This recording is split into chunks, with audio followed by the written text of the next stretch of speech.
부활의 주님을 기뻐하는 이 아침, 죽음을 이기시고 부활하신 주님의 은총과 평화가 우리 가운데, 그리고 지금도 아픔과 슬픔의 어두운 그늘에서 신음하고 있는 지구촌의 모든 이들에게 임하시기를 빕니다. 주님의 십자가의 길을 깊이 묵상하며 지나온 사순절과 고난 주간을 지나 드디어 오늘 우리는 부활의 아침을 맞이하게 되었습니다. 이 부활절을 맞이할 때마다 많은 이들이 예수님의 부활에 대해서 어떻게 받아들여야 할지를 고민하곤 합니다. 이성과 과학이 중심이 된 세상에서 예수님의 육체적 부활 사건을 받아들인다는 것은 참 어려운 일입니다.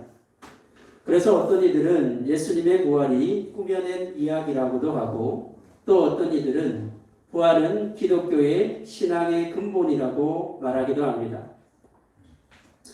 예수님의 부활이 제자들의 내면에서 일어난 변화의 체험이라고 말하는 이들도 있습니다. 하지만 그 어떤 것도 예수님의 부활을 만족스럽게 설명하지는 못합니다. 분명한 것은 뭐냐 하면, 부활은 우리가 지금 입고 있는 이 육체로 다시 소생하는 것이 아니라는 사실입니다. 오늘 바울 사도는 은유적 언어를 사용하여 그 점을 분명하게 밝히고 있습니다. 죽은 사람의 부활도 이와 같습니다. 썩을 것으로 심는데 썩지 않을 것으로 살아납니다. 비천한 것으로 심는데 영광스러운 것으로 살아납니다.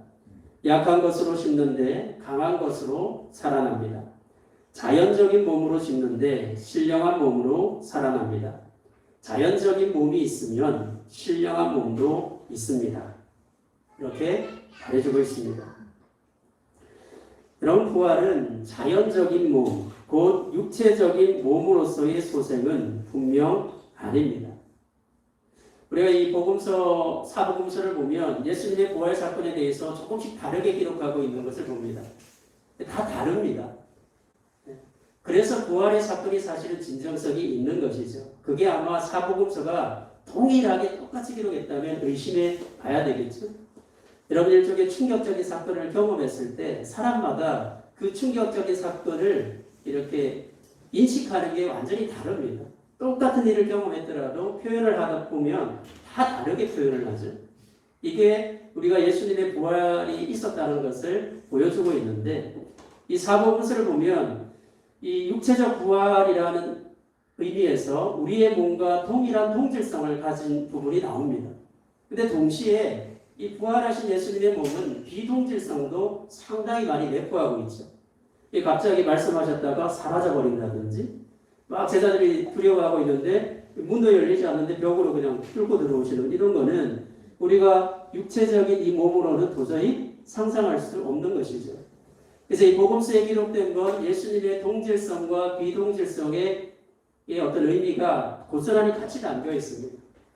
동질성으로 보여주신 것은 우리가 오감으로 하나님을 바라보고 이해할 수 있어야 하기 때문에 그렇게 보여주신 것이고, 그래서 그걸 보여주심으로 보이지 않는 신령한 몸으로서의 부활이 무엇인지를 우리에게 알려주시기 위해서 동질적인 몸으로의 부활을 동시에 보여주신 게 아닌가, 그렇게 생각해 볼 수 있죠. 분명한 건 뭐냐 하면, 이 부활 사건은 완전히 차원이 다른 신령한 몸으로의 변화를 의미한다는 겁니다. 지금의 3차원으로는 이해할 수 없는 전혀 질적으로 다른 차원의 몸을 입는 것이죠.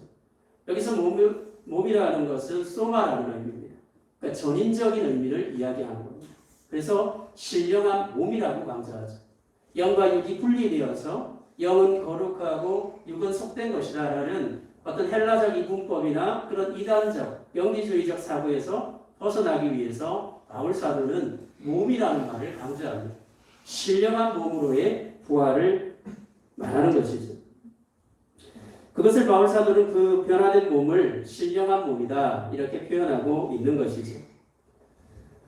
여러분, 이 창세기 기사를 보면 여러분 잘 아시는 대로 창세기 2장 7절에 보면 땅의 흙으로 사람을 지으시고 그의 코에 생명의 기운을 불어넣으시니 사람이 생명체가 되었다, 생명이 되었다, 이렇게 개역 개정에는 번역하고 있죠. 이 생명이라는 건 살을 가진 영혼이다, 이런 말입니다. 그러니까 이 영이라는 건 하나님의 속성이죠. 우리에게 영이 있기 때문에 우리는 하나님을 알 수 있고 그분과 소통할 수 있고 그분을 닮아갈 수 있습니다. 동시에 인간에게는 흙으로 만들어진 육신의 차원이 존재하죠. 이런 하나님에게 완전히 다가갈 수 없게 하는 조건이기도 합니다. 이것을 인간의 존재론적 한계라고 말하죠. 이 물질과 육신을 되게 악하게 보는 것, 이게 바로 뭐냐면 이 요한의 시대에서 1세기 당시에서 굉장히 유행했던 영지주의적 이단 사상입니다. 그러니까 이 물질계와 육은 악하다, 의미 없는 것이다. 이거는 아주 큰 이단 사상이었습니다. 그리고 지금도 이 영지주의적 이단 사상의 여러 변모된 모습들로 사실은 교회 안에 많이 들어와 있고 많은 사람들이 또 이 헬라적인 어떤 영역으로 이 사고하고 있는 것을 많이 보게 됩니다. 네. 육은 썩어 없어지고 영은 하나님께로 간다든지 이런 것은 오늘 우리가 부활하신 신령한 몸으로 부활하신 예수 그리스도의 그 의미와는 전혀 다른 차원이 되는 것이죠. 그래서 굉장히 위험한 사상입니다. 사실 영지주의 이단에 대해서 이야기하려면 사실 일주일을 해도 사실 모자라죠. 어쨌든 여러분 이게 중요한 게 아니라 우리 믿는 그리스도인들은 하나님의 자녀가 된 우리는 물질과 육신을 하나님이 주신 좋은 선물로 인식한다는 겁니다. 이 육신이 악하기 때문이 아니라 이 육신이 약하기에 하나님께 다가가기가 어렵다는 것입니다. 그래서 통전적인 사고가 기독교의 신앙에서는 굉장히 중요합니다. 이 부활 사건은 뭐냐? 바로 이런 여러분, 물질과 육신의 한계를 벗어나는 사건이죠. 예수님은 성육신 하심으로, 말씀이 육체를 입고 오심으로 물질과 육신이 거룩함을 선언해 주셨습니다. 그렇죠? 그리고 부활로서 그 선언을 다시 한번 확증시켜 주셨죠. 그러니까 부활은 우리의 육신적인 조건이 더 이상 하나님에게 장애가 되지 않도록 썩을 것이 썩지 않을 것을 입고 죽을 것이 죽지 않을 것을 입는 변모되는 사건입니다. 인간이 만들어진 과정을 앞에도 얘기 드렸지만 한번 생각해 보십시오. 인간은 흙, 즉 육신으로부터 시작됩니다. 그죠? 몸을 만들었습니다. 그리고 거기에 영이 더해졌습니다. 이게 우리가 창조론에서 기본적인 인간의 만들어진 과정으로 받아들이는 것이죠. 생각해 보면 본질적으로 연합할 수 없는 것을 하나님께서 묶어 놓으신 것입니다. 그 때문에 이 육은 본성적인 그런 차이로 인해서 영을 자꾸만 우리 속에서 밀어내려고 합니다. 밀어내려는 성질이 있는 거죠. 주님께서 다시 오심으로 우리의 육신이 질적으로 완전히 변화되는 그런 부활의 사건을 온전히 경험하기 전까지는 이 육은 늘 영을 밀어내려고 하는 것입니다. 그리고 육으로만 남고 싶어 하죠. 그렇게 부활의 소망, 부활 신앙으로 사는 이들은 늘 우리 안에 있는 영이 건강할 수 있도록 노력해야 하는 것입니다. 그것은 이 영이 하나님과의 접촉점이기 때문이죠. 여러분 영이 병들고 영의 기근이 생기고 영적으로 계속해서 허약해지면 하나님과의 접촉점을 찾기가 힘듭니다. 사실은 교회를 다니고 겉으로는 신앙생활을 하는 것 같지만 우리의 영은 계속해서 시들어가기 때문에 하나님과의 사귐이 건강하게 일어날 수가 없는 것이죠. 여러분 바울 사도의 서신을 쭉 보십시오. 그러면 늘 우리 안에 두 마음이 존재한다고 말합니다. 육을 따르고 싶은 마음이 있고 또 동시에 성령을 따르고 싶은 마음이 있다라고 이야기하죠. 그래서 믿음 안에 언제나 성령을 따라 살아야 우리의 신앙이 건강해질 수 있음을 계속해서 강조하고 있습니다. 따라서 여러분 우리는 영에서 일어나는 일이 육에도 영향을 미쳐서 전인격적으로 하나님을 섬기며 그분의 뜻을 이루어갈 수 있도록 노력해야 하는 것입니다. 여러분 또 이 부활이라는 것은 더 큰 생명의 안김입니다. 부활을 통해 우리는 영원한 생명, 곧 영생의 기쁨을 누립니다. 여러분 성경에 보면 비유 언어가 참 많이 등장합니다. 그러니까 이 영생이라는 말도 영원히 살다라는 한자, 이 영생도 성경에서는 비유 언어입니다. 그대로 해석하면 안 된다는 것이죠. 그러니까 죽지 않고 오래 사는 것이나 죽음 다음에 끝없이 지금의 생명이 쭉 이어지면서 끝없이 사는 것을 의미하는 것이 아닙니다. 영생이란 뭐냐 하면 하나님의 생명으로 들어가는 것이죠. 영생이란 지금 우리가 경험하는 생명이 무한히 연장되는 것이 아니라 지금 우리가 경험하는 생명과는 질적으로 다른, 차원이 다른 하나님의 생명으로 옮겨지는 것을 뜻합니다. 예수 그리스도를 믿으면 그 생명이 우리의 목숨을 삼켜서 변모시키는 것이죠. 부활을 통해 질적으로 차원이 다른 하나님의 생명의 안김으로 그분의 깊은 사랑 안에서 새로운 생명으로 변화되어지는 것입니다. 이것이 부활이라는 것이죠. 여러분 그래서 작고하신 유진 피터슨 목사님은 마지막 순간에 운명하시면서 뭐라고 했냐면 Let's go라고 말했습니다. 우리 함께 하자.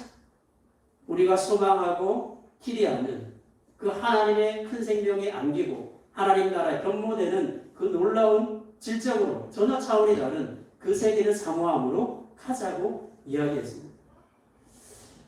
이게 진정한 부활신앙을 가진 사람만이 할 수 있는 말인 것이죠.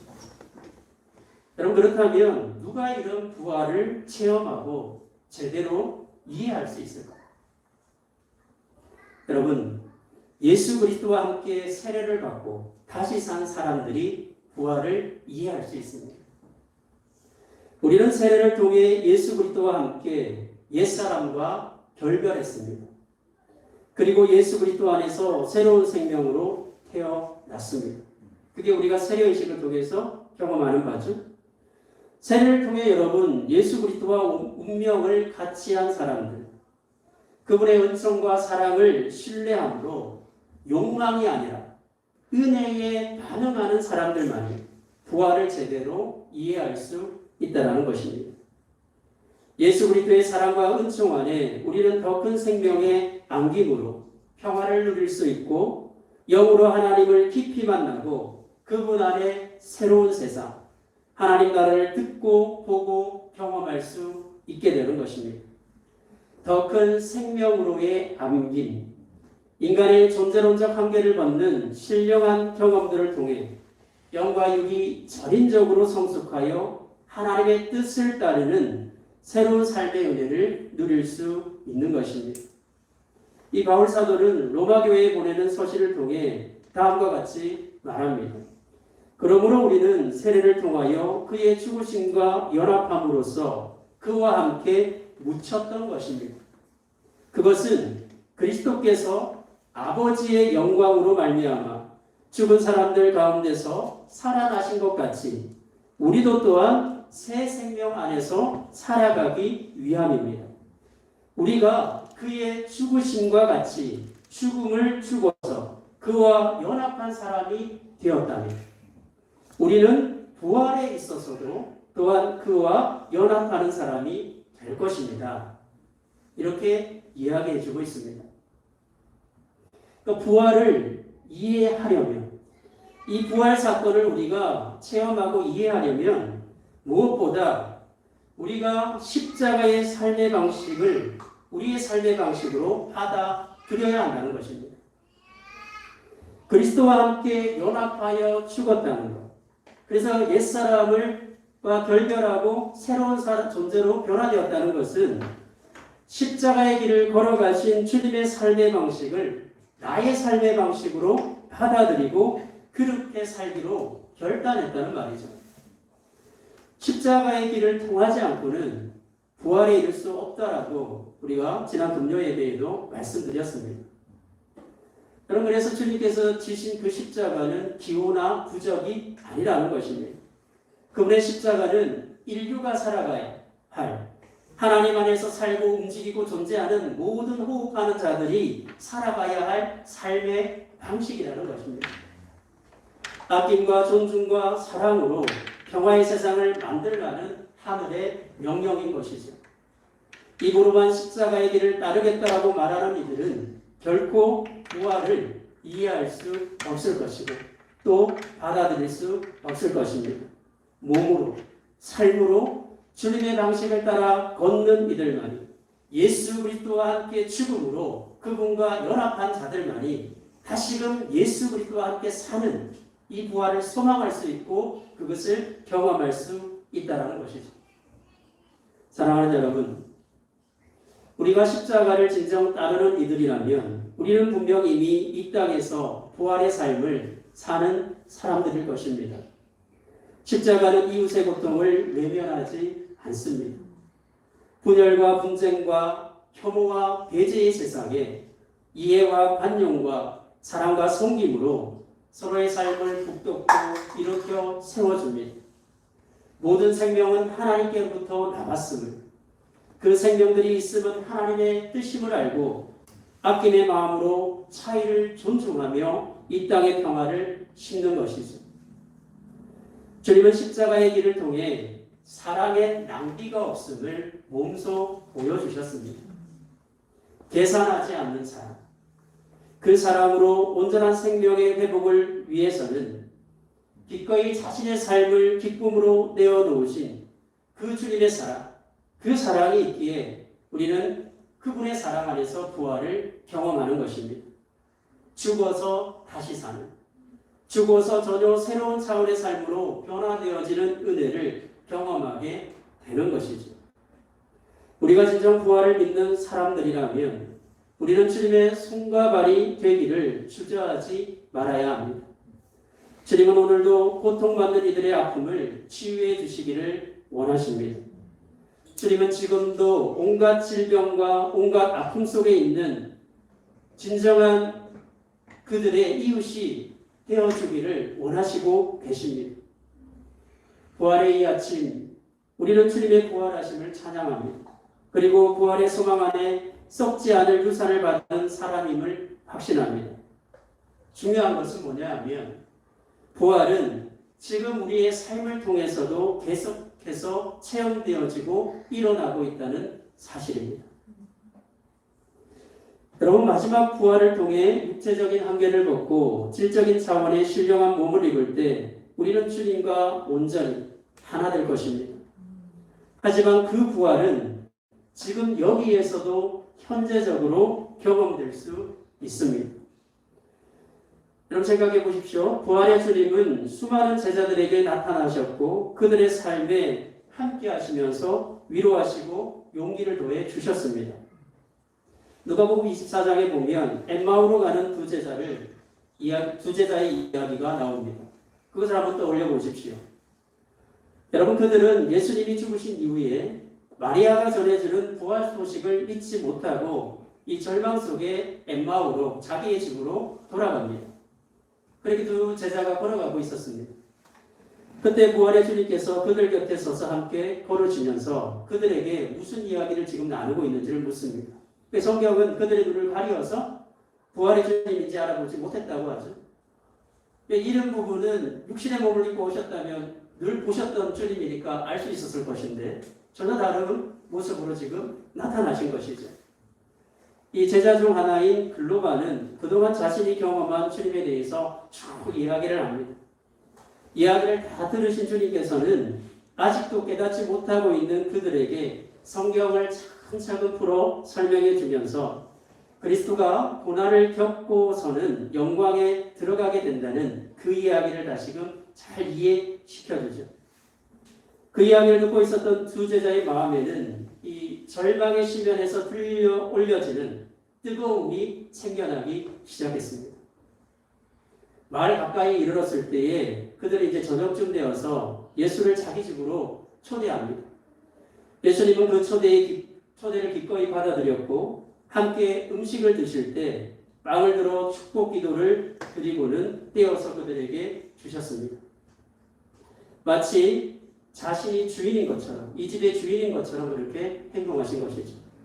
그제서야 성경에 보면 그 두 제자의 눈이 열려서 예수님을 알아보게 되었다. 이렇게 말해줍니다.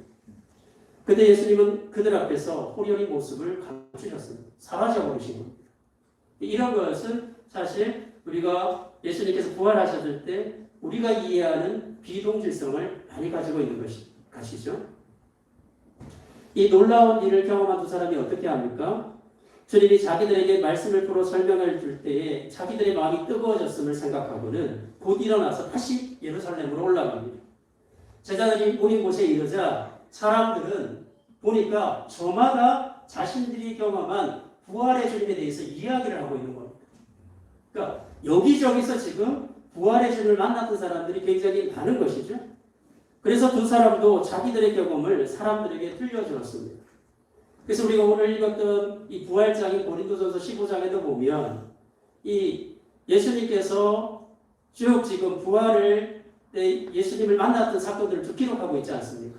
500명에게 동시에 또 나타나셨다라고도 기록하고, 그리고 만삭되지 못한 자기에게까지 부활의 주님이 나타났고 부활의 주님을 자신이 만났다라고 이야기하는 것이죠. 이게 뭐냐면 이 성경에 기록된 이야기들을 천천히 해보면 이것만 보더라도 이 부활 사건, 부활의 체험이 일회성으로 끝나는 것이 아니라는 것을 알 수 있습니다.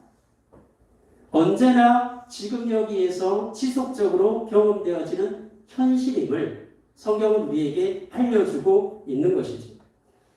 여러분, 이 부활의 체험이 일회성이라면 그 체험은 시간이 지나면 과거가 됩니다. 그리고 결국 부활신앙은 그 만남을 회상하는 수준에 머물게 되죠. 아, 그랬었구나. 그런 일이 있었지. 그러니까 우리 또한 2000년 전에 제자들을 비롯한 일부의 사람들이 이 신비하고도 희한한 부활의 체험을 정언하고 그 이야기를 듣고는 그러한 일들이 있었구나. 그렇게 아마 생각하는데 그칠 것입니다. 아마 대부분의 많은 사람들도 이 부활절을 되면 그래 부활하신 예수님 한 번쯤 떠올리고 생각해 봐야지 하는 것에 머물 것입니다. 그런데요, 그렇다면 이 부활신앙은 생명력을 잃어버릴 수밖에 없습니다.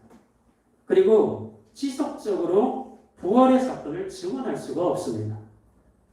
자기의 목숨을 버리면서까지 이 부활을 증언할 수가 없습니다. 그렇죠? 사람 다 자기중심적이잖아요. 이 목숨보다 소중한 게 어디 있습니까? 근데 그 목숨을 버리면서까지도 부활을 증언하는 이들이 2000년 역사 속에 끊이지 않고 계속해서 이어져 왔다는 것이죠. 여러분, 그래서 이게 일회성이라면 지속적으로 부활을 증언할 수 없음을 우리는 생각하게 됩니다.